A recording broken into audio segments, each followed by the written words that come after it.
ऐसा आहे शरीरी म्हणून पुरुषुगा अवधारी मणिपे जयाते. जे निर्गुण निराकार ब्रह्म आहे, चैतन्य आहे, जे रवीसारखं आहे, सूर्यासारखं. कालची आपण शेवटची ओळी जी पाहिली त्याचा दृष्टांत दिला की जसं सूर्य या जगाला एका अर्थाने चालवतो आणि एका अर्थाने चालवत नाही. प्रत्यक्ष काय हातामध्ये काठी घेऊन चालवत नाही.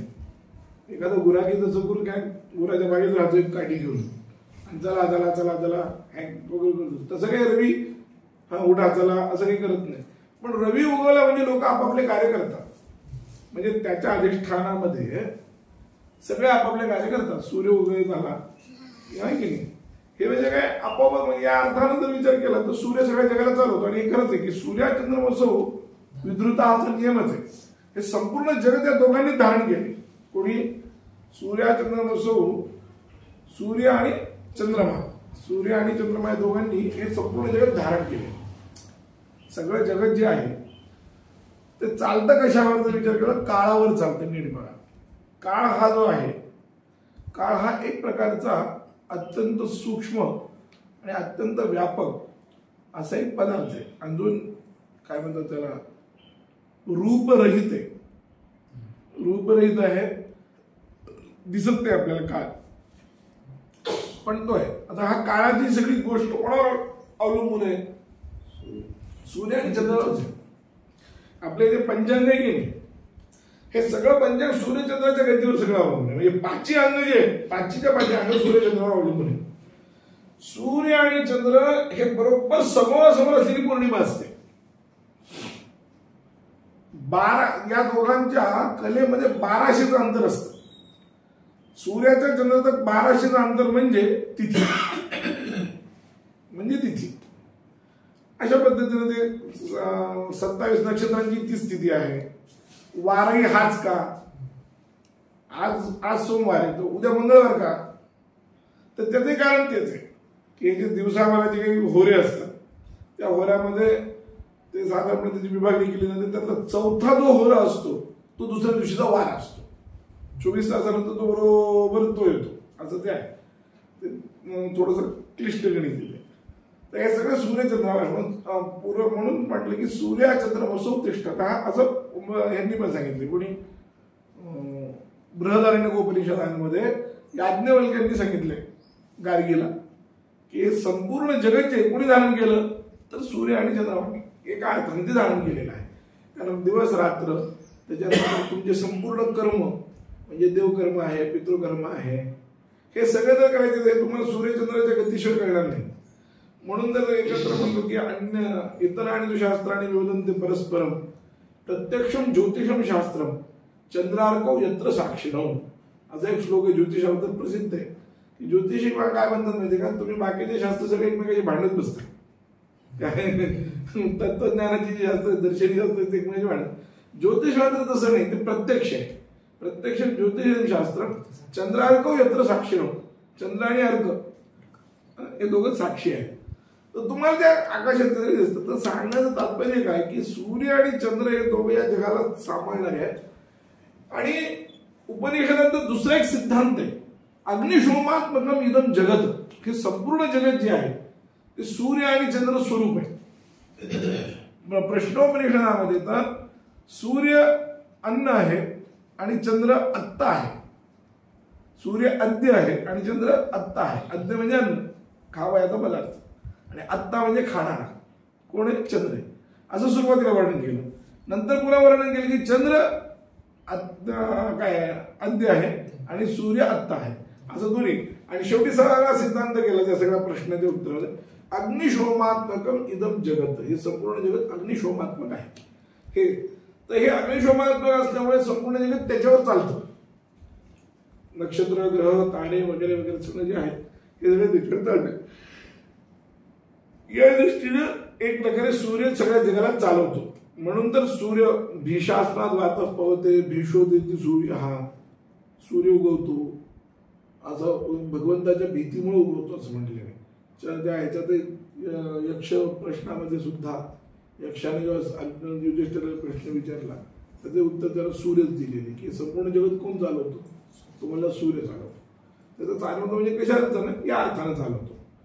म्हणजे सूर्याच्या अधिष्ठानात सगळ्या जगाचे कार्य चालतात, व्यवहार चालतो. जो व्यवहार आहे आपला सगळा हानोपादान वगैरे कुठल्याही प्रकारचा व्यवहार असू द्या, तो सगळा व्यवहार या ठिकाणी चालतो. तर हे जसं आहे तसं त्याच्या अधिष्ठानात चालतं, तसं चैतन्याच्या अधिष्ठानामध्ये, देहामध्ये जे चैतन्याचं अधिष्ठान आहे, आता ते देहातलं जे चैतन्याचं अधिष्ठान आहे ते प्रत्यक्ष चैतन्य पण नाहीये तिथं. विचार जर केला म्हणजे चैतन्य नाही अर्थानं कोणत्या चैतन्याचं प्रतिबिंबालाच आपण जीव म्हणतो, पण त्या अर्थानं म्हणालो. चैतन्य नाही असं नाही, चैतन्य तर सगळीकडेच असल्यामुळं तिथं नाही असं म्हणता येत नाही. मग मृत शरीराचे चैतन्य आहे काय? चैतन्य सगळीकडे जर असेल तर मृत शरीरात आहे की नाही, त्याचा संबंध आहे की नाही त्या मृत सर्व मृत द्रव्य संयोगित्व जर असेल, व्यापकत्व किंवा तदुदिन निष्ठातंदा भावा प्रतियोगित्व जरी घेतलं, कुठलंही घ्या व्यापकत्व, तुम्हाला ते मृत शरीरात आहे मान्य करावे.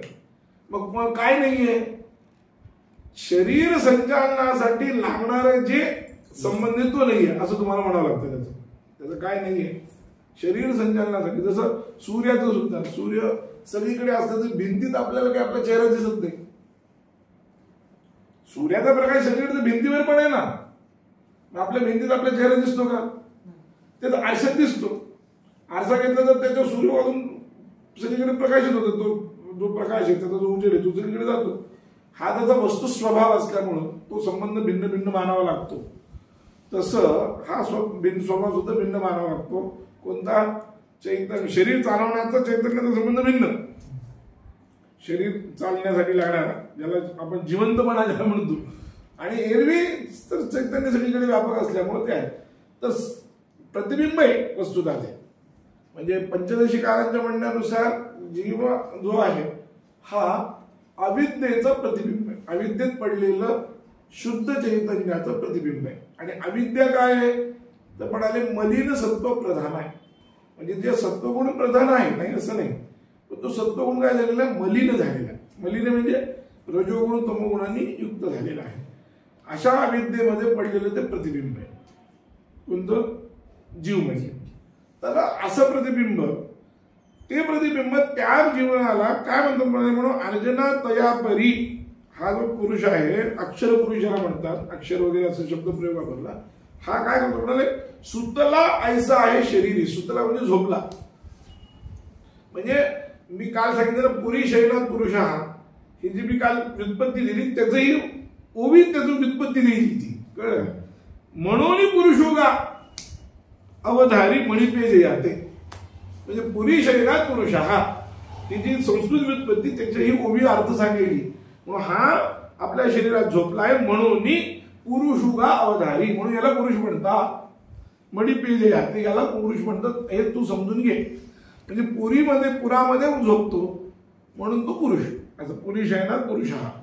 आणि प्रकृती पतिव्रते, वडीला एकपत्नी व्रते, येणे कारणे जे आहे ते पुरुष म्हणू नये. आणि तिथं सगळं करणारी कोण माय आहे, तिला प्रकृती म्हणतात.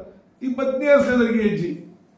एकपत्नी व्रतामुळे सुद्धा हा पुरुष आहे. कारण उत्तम पुरुष जो असतो तो एक पत्नीव्रती असतो असं त्यांनी सांगितलं. म्हणून पुरुष म्हणून उभे. पै वेदाचे बहुसपण देखेचे ना जयाचे अंगण, हे गगनाचे पांगण होय देखा. पण हा उत्तम पुरुष जरी असला तरी हा अक्षर पुरुष काय म्हणाले,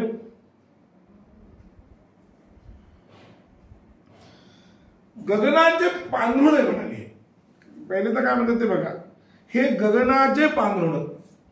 म्हणजे गगनाचंही पांघरुण याचा अर्थ काय झाला, काल आपला विषय झाला तो सगळा विषय एका वाक्यात येऊन गेला की गगनापेक्षाही सूक्ष्म आहे. गगनावर जर पांघरुण घालायचं ठरलं तर ती वस्तू त्याच्यापेक्षा सूक्ष्म असली पाहिजे आणि ती त्याच्यापेक्षा मोठी असली पाहिजे. व्यापक, म्हणून ते व्यापक आहे. गगनाचे पांघरुण म्हणजे गगन हे सगळ्यातलं आवरण आहे. आपल्यातलं सर्वात सूक्ष्म आवरण गगन आहे, त्यालाही आवरण घालायचे तर ती वस्तू ते. म्हणून आत्मा हा त्याच्यापेक्षा व्यापक आहे हे सांगितलं. गगनाचे पांघरुण होय देखा. पण हे गगनाचं पांघरुण खूप व्यापक आहे. पण वेदाने मात्र काय केलंय, एवढं सूक्ष्म बुद्धी आपल्याला कळते का, नाही कळत. म्हणून वेद काय करतो, विविध देवता रूपाला त्याला दाखवतो. एकम सत विप्रा बहुधा वदंती, आहे की नाही. एकच सत विप्रा म्हणजे वेदवेत्ते लोक, ब्राह्मण लोक, बहुधा वदंती पुष्कळ अग्निंग मातरिश्वान माभूत. अग्नी यम मातरिश्वा हे त्याला एकालाच म्हणतात. एक तेच सांगितलं. पण वेदाचे बहुवचन देखील रे जयचे आनंद. पण वेद अनेकांना सांगतो, अनेक रूप सांगतो. त्या अनेक रूपचा खरा जर विचार केला तर याला ते देखत नाही म्हणाले. याला कोणाला देखत नाही? आत्म्याला देखत. म्हणजे खरं एकमान रूप आहे ना तो. वेदानं खूप रूप दाखवले, त्याचे विविध रूप दाखवले. अग्नी यम मातरिश्वा हे वेदात असलेले. नंतर मग पंचदेवता आल्या, ब्रह्मा विष्णू महेश्वर. वैदिक देवता म्हणजे वेदामध्ये ब्रह्मा विष्णू, विष्णू आहे, महेश आहे, ब्रह्मही आहे, ब्रह्मा विष्णू महेश आहे. पण बाकीच्या देवता नाही आहेत, म्हणजे बाकी अवतार वगैरे नाही आहेत वेदामध्ये. म्हणजे कृष्णाचा मंत्र तुम्हाला वेदात सापडणार नाही. तुम्हाला कृष्णाचा मंत्र घ्यायचा तर एकदम विष्णू हाच मंत्र घ्यावा, म्हणजे विष्णूचा मंत्र घ्यावा लागतो. हे जे सगळं वर्णन आहे, हे सगळं वर्णन वेदाने जे विविध रूपाने केलं तर ते म्हणाले या इतका सूक्ष्म आणि इतका एकच स्वरूपी असला. आता पांघरुण गगनाला घालतोय तर तो किती एक जिनस असला पाहिजे त्याचा विचार करा तुम्ही, किती व्यापक असला पाहिजे. पण ते वेदानं त्याचं कसं वर्णन केलं म्हणाले. वेदानं जी कर्मदेवता, कर्माची फळं म्हणून सांगितली ते सगळे याच्या अद्वितीय व्यापकतेला सहन होत नाही असा त्याचा अर्थ.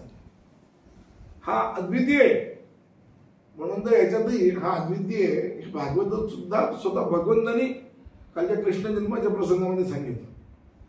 ते म्हणाले की तुम्ही माझ्यावर ज्यावेळेस कृष्ण प्रगट झाले आणि कृष्ण प्रगट झाल्यानंतर कृष्णांनी वसुदेव देवकीला तो आपलं दर्शन दिलं. ते दर्शन देण्याचं कारण त्यांनी जे सांगितलं ते सांगत असतं. म्हणजे तुम्ही जेव्हा सुतपा आणि पृष्टीगर्भ स्वयंभू मनवंतरामध्ये, म्हणजे आता हे वैवस्वत मनवंतर चालू आहे, स्वयंभू मनवंतरामध्ये हे या दोघांचं नाव होतं काय, सुतपा आणि पृष्टीगर्भ. पृष्टी असं नाव होतं. पृष्टीगर्भ हे भगवंताचं नाव, पृष्टी हे तिचं नाव, कोणाचं, देवकीचं नाव, देवकीचं नाव पृष्टी आणि याचं नाव होतं सुतपा. या दोघांनी ब्रह्मदेवाच्या प्रेरणेने ब्रह्मणा चोदितो, म्हणजे ब्रह्मदेवाच्या प्रेरणेने यांनी खूप तप केलं. ते पाथे परमन तपा, पुष्कळ तप केलं. आणि तप केल्यानंतर मी प्रगट झालो तुमच्यासमोर, वर मागा म्हणून सांगितलं. वर मागा म्हणल्यानंतर खरं म्हणजे मोक्ष मागायला पाहिजे की नाही.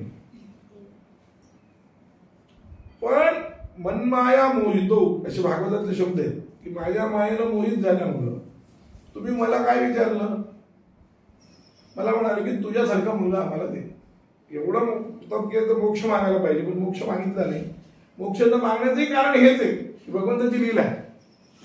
मनमाया मोहितो, मोहित झाले. आणि मोहित झाल्यामुळं काय केलं की तुम्ही सांगितलं की तुझ्यासारखा मुलगा आम्हाला दे. मी हो म्हणलं 3 वेळा, मी गेलो. आणि ज्यावेळेस प्रत्यक्ष वेळ विचार केला तर माझ्यासारखं या जगात कोणी दिसलंच नाही मला. एकमेवा द्वितीयम, त्या श्रुतीचा अर्थ आहे हे सगळं. एकम एव अद्वितीयम अशी श्रुती. आता याच्यात बघा, एकम म्हणण्याने भागलं असतं पण त्यांनी एवकार दिला. एवकार म्हणजे च, पुन्हा अद्वितीय, पुन्हा अद्वितीय शब्दात तोच भाव सुद्धा तर पुन्हा दिला. एकम एव अद्वितीय म्हणण्याचं कारण म्हणजे एकच आणि ज्याला दुसरं कोणी नाहीये असं आहे.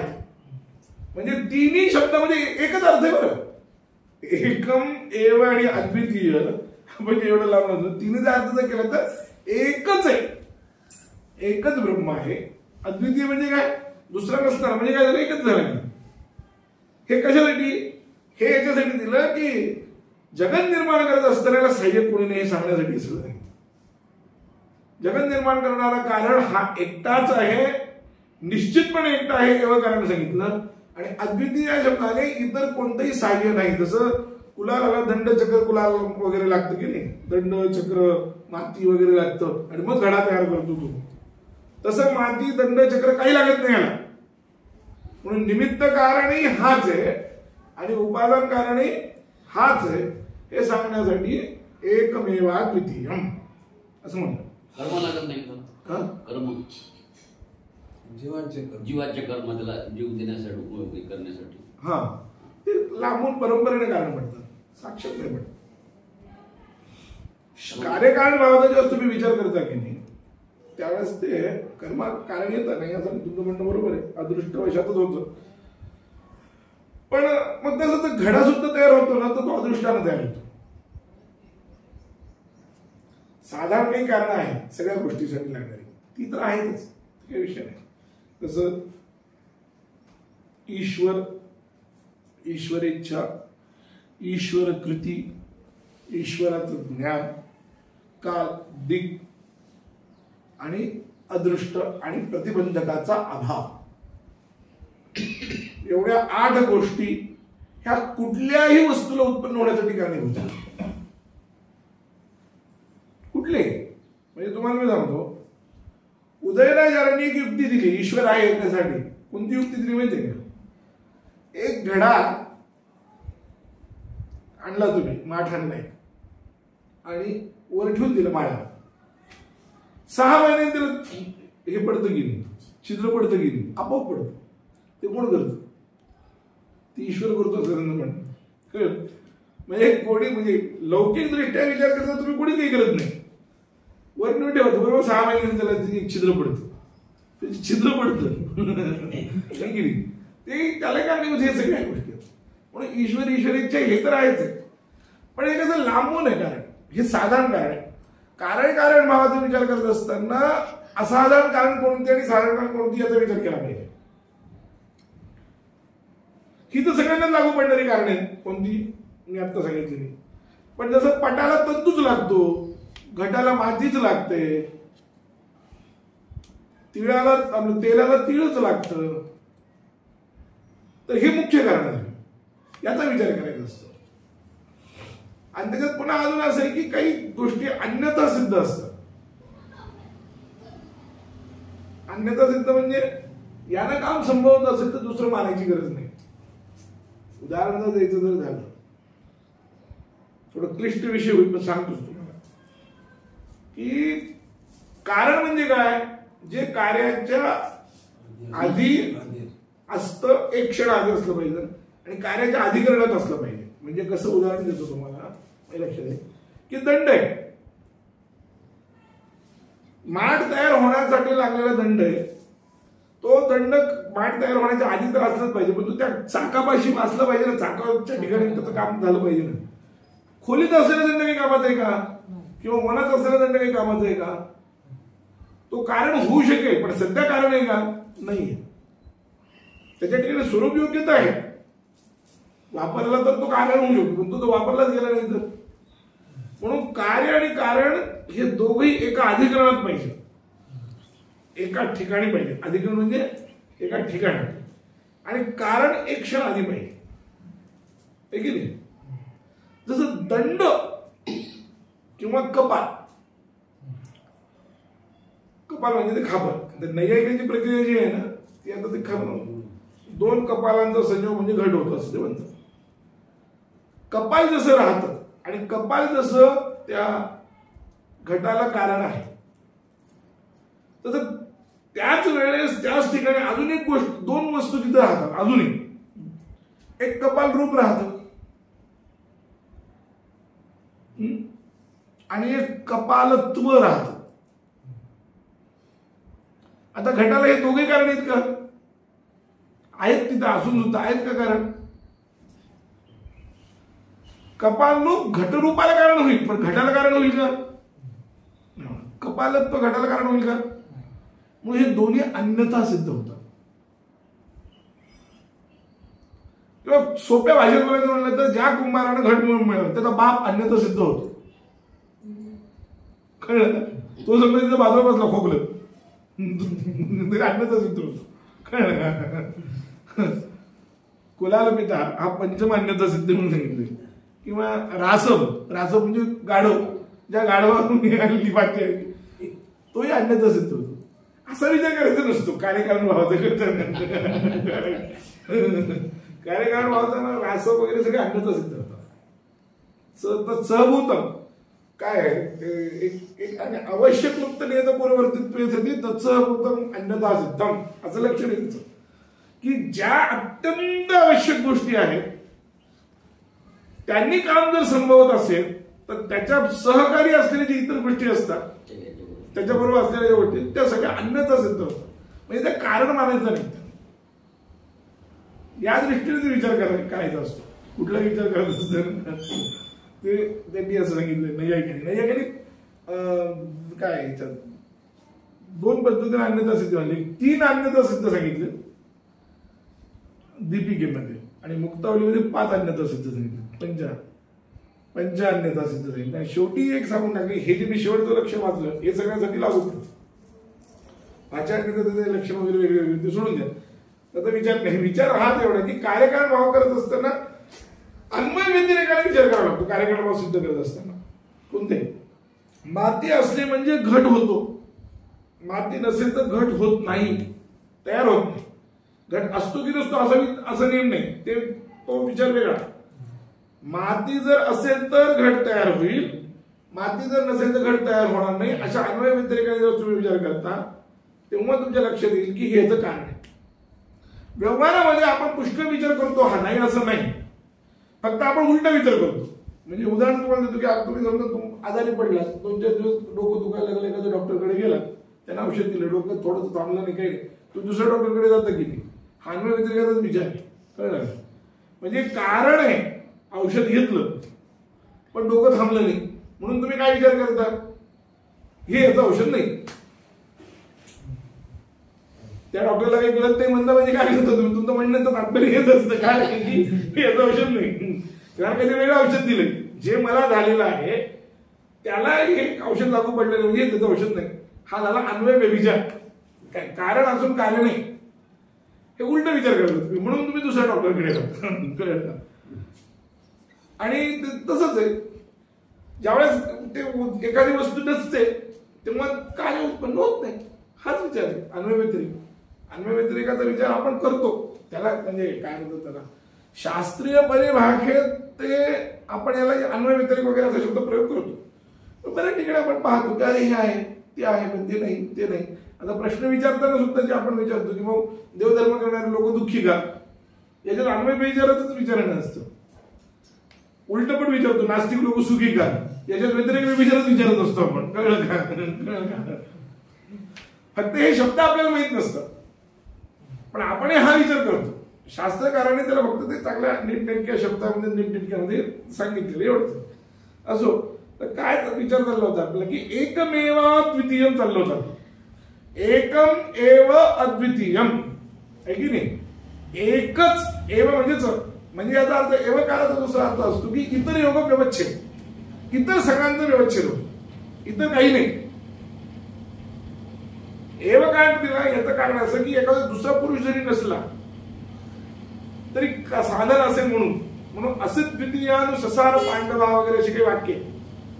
म्हणजे अर्जुन त्या रंगभूमीमध्ये प्रवेश करतो तर कसा करतो म्हणाले, असित द्वितीयानु ससार पांडवा. असित द्वितीय म्हणजे तलवार याला दुसरं सहाय्यक आहे, म्हणजे तलवार घेऊन तो गेला. इथं असित द्वितीय असे शब्द प्रयोग आहेत, म्हणून ते त्याचं तसं काही हातात घेऊन परमात्मा काही तयार करतो का, त्याचं निवारण करण्यासाठी अद्वितीय शब्द वापरतो. एकमेवानं अन्य सर्व गोष्टींचा व्यवच्छेद केला, पण साधारण काही पण असतं तर अद्वितीय. म्हणून एकमेव द्वितीय ब्रह्म आहे आणि ते सूक्ष्म आहे आणि ते गगनाचं पांघरुण आहे. म्हणजे गगनालाही पेक्षाही जास्त सूक्ष्म होईल रेखा. म्हणून ते अद्वितीयता वेदामध्ये सांगितलेली जी बहुवसता आहे, विविधता आहे, बहुरूपता आहे. वेदांना सांगितलेलं की इंद्रो मायावे पुरुरूप येते युक्ता यस्य हरयो शतादशा, असं वेदामध्ये एक मंत्र आहे. इंद्र म्हणजे परमात्मा, मायाभी प्रतिबिंबवादाचं एक मूळ श्रुती आहे. आपण जे प्रतिबिंब म्हणतो ना परमात्म्याचा, आपण प्रतिबिंब म्हणतो ते इंद्र आपल्या मायेच्या द्वारा पुरुरूप येते. रूपम रूपम प्रतिरूप बघू, प्रत्येक रूपात तो परमात्मा झाला. पुरुरूप येते कशाच्या द्वारा झाला म्हणाले, मायाभी. म्हणून मायेने याचा अनेक रूपता दिसते, पण वेद ज्यावेळेस विचार करतो त्यावेळेस त्याला त्याचं हे बहुवसन देखवत नाही. म्हणजे वेदता देखत नाही या शब्दाचा अर्थ वेद अंततः काय करतो, याची भेद दृष्टी टाकून जो अभेद दृष्टीमध्ये वेदाचं तात्पर्य हे सांगायचं त्यांना. शेवटी काय सांगायचं लक्षात घ्या, भेद सोडून देऊन अभेदामध्ये तात्पर्य ऐसे जाणून. आणि खरंच आहे भेदाला अभेद अधिष्ठान आहे, अभेदाला भेदाधिष्ठान नाहीये. एकच माणूस जर असेल तर एक आहे म्हणून सांगायची गरज नाही. 2 आले तर मग आपल्याला 2चा विचार करावा लागतो. म्हणजे द्वितीय बुद्धी जी आहे ना ती सापेक्ष आहे, एकाच्या सापेक्ष आहे. एकही बुद्धी कोणाची सापेक्ष नाही, लक्षात घ्या. 2, 3, 4, 5, 6, 7, 8, 9 एक सोडून द्वित्वाधीन बुद्धी जी ती अपेक्षा बुद्धिजन्य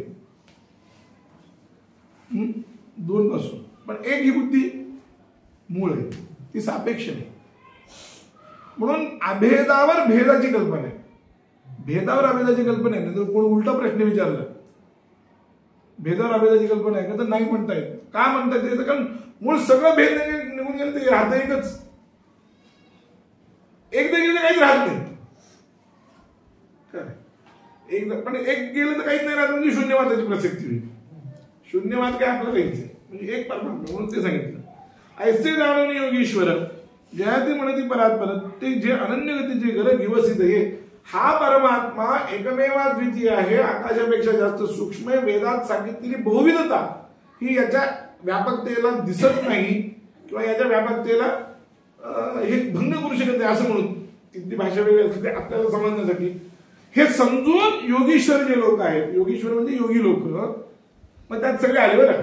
योगी म्हणजे फक्त योगच नाही, योग म्हणजे काय अमुक योग करणारच नाही, भक्ती ज्ञान कर्म वगैरे सगळं करणार ते लोक जयाते म्हणती, म्हणून त्याला परात्पर म्हणतात. आणि जे अनन्यतेचे घर विवसित आहे, जे अनन्य गतीचं घर आहे, म्हणजे याच्यानंतर दुसरी गतीच नाही, त्याला हे लोक सापडत येतात म्हणाले, शोधत येतात, कुठे तो परमात्मा पाहण्यासाठी येतात म्हणाले. जे तनुवाचा जिल्हे नायकती तुझी गोष्टी देत, तर या एकनिष्ठेचे पिकते सुक्षेत्र, जे कोणी काया वाचा म्हणाले, या एका अक्षर पुरुषा व्यतिरिक्त दुसरं काहीच ऐकत नाही, त्या एकनिष्ठ पुरुषाला हा परमात्मा एकनिष्ठ पुरुषोत्तम प्राप्त होतो, म्हणजे अनन्य प्राप्त होतो. जे अनन्य आहेत त्याचा अर्थ तनुमाच्या वचे जिले म्हणजे मन, बुद्धी आणि वाणी, या दोन्ही दृष्टीनं नायकती तुझी गोष्टी ते, या तिन्ही दुसऱ्या गोष्टीचा विचार करत नाही, तनाने मनाने धनाने सगळ्यांनी. तर या एकनिष्ठेचे पीक जे सुक्षेत्र, त्या एकनिष्ठतेचे सुक्षेत्र पीक आहे, तो परमात्मा अक्षर पुरुषोत्तम असा आहे. अवधूत श्री गुरुदेव.